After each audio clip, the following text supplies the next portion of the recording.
listen, if you want a life coach, if you want to become a life coach, or if you need a mentor, I'm gonna need for you to go search on Instagram Iamlatoyaokeia and get connected with all her socials.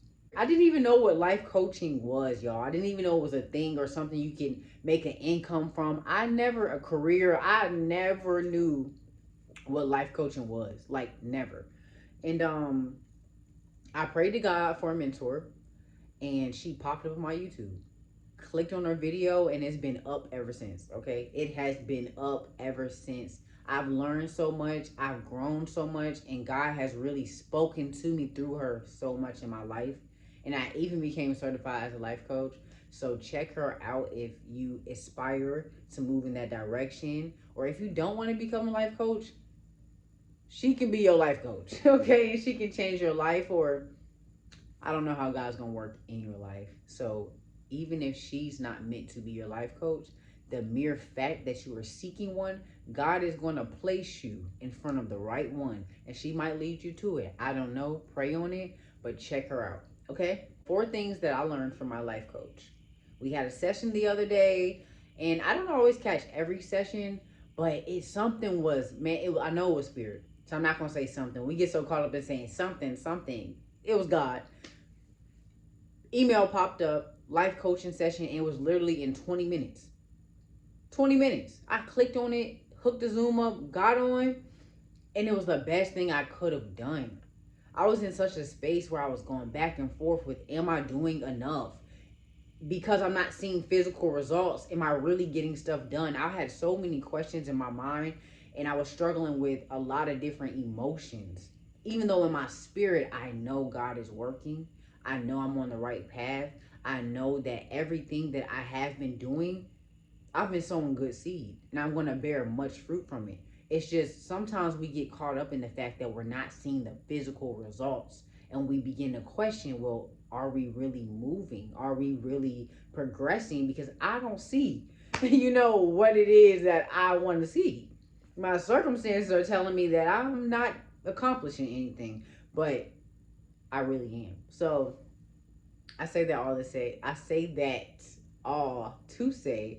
that coaching call that I logged onto the other day was everything that I needed. And in that coaching call, she gave us homework to post a video about what we took from that session. The first thing that I learned, if y'all see a fly flying around, it seemed like stuff like that always happens when you're trying to do something productive and positive, then a fly come out of nowhere. I haven't seen this fly all day. Now I want to come. Like, earring want to fall out. We rebuking all of that. Okay, so if an earring fall out again, if you see a fly, whatever. So, okay, the first thing that I took away from our coaching session was to take your craft, your work very seriously. There's no time to play. It's no time to not being intentional. There needs to be a purpose behind what you are saying that you do and who you are saying that you are. There shouldn't be random movement. Random movement is moving like the winds and the waves and the sea. You can be taken in any direction because you don't know the purpose behind what you are doing and who you are. So you have to take it very serious. Pray on it. Ask God in what direction should you be speaking towards. Who should you be speaking to? What should you be speaking about? That was the first thing that I took from it, and that really spoke to me because a lot of the times, like in my past, I would be moving more so off of what I thought would work in that moment. Like, God, I need some money. Like, God, I need this to happen. So, okay, this person's doing this. Let me move in this direction. And now I'm caught up in a whole sea of stuff that does not serve me because I was moving off of my flesh and not my spirit. So, take your work very seriously. Put the time, energy, and effort behind it so that there can be purpose attached to it. The second thing I learned was that God needs to be your foundation in everything that you do. He has to be your foundation because you're not going to know what to speak on. You're not going to know who to speak to or what to do. All the things that I just said, you're not going to have confirmation, clarity in what to do if you don't seek God first in what you do. You're not desiring the things you're desiring for nothing. They were placed and planted. Those seeds were planted in you from the beginning. You don't want to speak to people for no reason. You don't want to sing for no reason. You don't want to dance or draw or whatever it is that you want to do. This is not for nothing. You want to do it because God placed those things in you. So who is better to seek out counsel from than the person who put that in you? Moving on to number 3, is being is the key to abundance. If you operate in somebody else's wave, somebody else's lane, you're trying to be what you see on Instagram, you're not going to be unlocking the abundance that is meant for you, that is destined for you to have. You have to take on your authentic identity in order to be who you are. A lot of the times we go out and we're taking on identities of social media, identities of our favorite singer, or don't be idolizing people now, but you can have somebody that you are fond of, but not idol, you know? But you're taking on all these identities of Instagram models and things of that nature, and it's not even who you are. The only reason why you even went to school was because your family told you that that's what successful people do, and ain't none of your family successful. You're taking on the identity of who people said that you were supposed to be, of who you think you're supposed to be, instead of exploring who you actually are. She also said this in our life coaching session. If you do not know who you are, you can Google, who does God say I am? What does the Bible say about me? Start going out and honoring those things, those desires that you have. You wanted to walk through the park, but because you had bills piled up, you were stressed out, you didn't feel like it was the right time to walk through the park, you never went. You never went and saw that movie that you wanted to see. You never went and did that new hairstyle that was intriguing you. You will not find out who you are authentically if you don't start to step outside of who you think you are now. Don't get caught up in who you think you are now or who people have told you to be, that you don't go explore the new parts of yourself that want to come out. They desperately want to come out. You're not thinking about the things that you're thinking about or desiring the things that you are for nothing. Let your authentic self reveal itself to you. Start journaling. Go for a swim.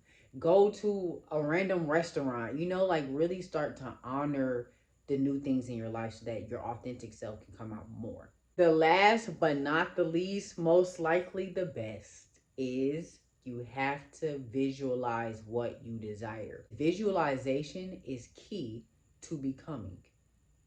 You cannot bring anything forth in your life if you don't visualize yourself already being that person, already having that, already speaking that, already designing that. You can't bring it forth. Without vision, the people will perish. You have to have vision for your life. The things that God is showing you in your mind, the things that you desire and think about, I'm going to say again, they are not for no reason. They're in you for a reason. So continue thinking about that daycare you want to start, that crowd you want to be speaking to or singing to, that fashion company you want to start. Continue to visualize yourself in a better space in your life so that when it comes forth, you was already expecting it. I see myself on a stage talking to people. I see myself with my own retail brand. I see myself speaking to the masses. Whatever it is that you see for yourself, continue to speak it, continue to see it, and believe it in your mind. Visualization is very, very important to manifesting your desires, and it goes way further than just physical or material desires. It's internal as well. Who do you see yourself becoming? How do you see yourself healing? How do you see yourself speaking? Do you see yourself still being angry with your family, or do you see yourself sitting with them at the table breaking bread? What do you see? What do you want? You can see yourself in the car too with the nice house and, putting your family up on land. You can see all of that too, but who do you see yourself being within all of that? Because the major and number one thing that trumps everything I just said that my life coach taught us in this session is you have to be the person first. You can't just do it. You can go out and knock out all the steps to start your business and don't nothing come from it because you don't feel like a business owner. You're not even operating as a business owner. You just took care of all the steps to be a business owner, but you're not actually acting and operating like a business owner. You still telling yourself that you can't do it. You're still operating out of a scarcity mindset, but knocked out all of the things on the to-do list to have a business. But you're thinking like you're still broke. it's not going to line up and it's not going to work that way. So you have to be doing just as much as you have to be. That's what I learned. After you get done, you're like really speaking and you don't really be tripping or nervous. It's like, yeah, that's what I learned. Exactly. Yeah. Not boasting. God's good. And the glory always goes to him. I remember real short before I get off here, like not to, because I'm very jokey and playful. That's just, I think it's a coping mechanism. Because I was so angry and so sad and so bitter for so long. Now everything is a joke. Like I really operate out of my childlike behavior, like out of my child mind. I like to play in a joke and be fun about everything because I remember a time where I was real all the time. And I still get like that sometimes, but not nearly as much as how I used to be. I'm going to go ahead and end this video off by saying thank you so much for watching.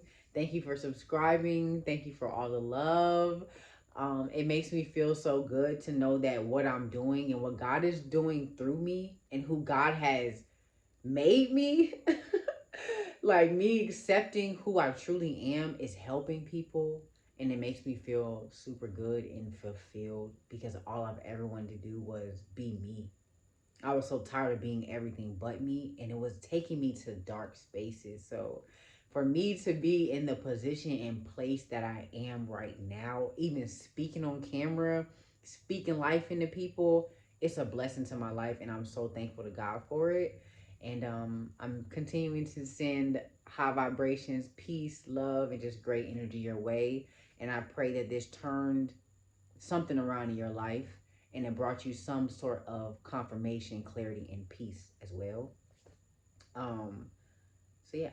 And I'm gonna end this off by saying, God, we thank you so much for covering each and every person. I say we so much because I know I'm not alone. Like I know God is with me. I know it's not just coming from me. So I always say, we thank you. Like, like every part of me thanks you guys so much for covering everyone that will come across this video. I'm so blessed and humbled and happy to be able to be yours and be doing your work for the kingdom. It is a blessing to my life. And I pray that you continue to guide, bless, protect, and cover everyone who comes across this video, Lord. Bring them clarity, confirmation, and upliftment in the spaces and places that they have been suffering. In the name of Jesus, amen.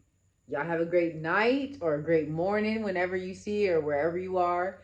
And see you next time.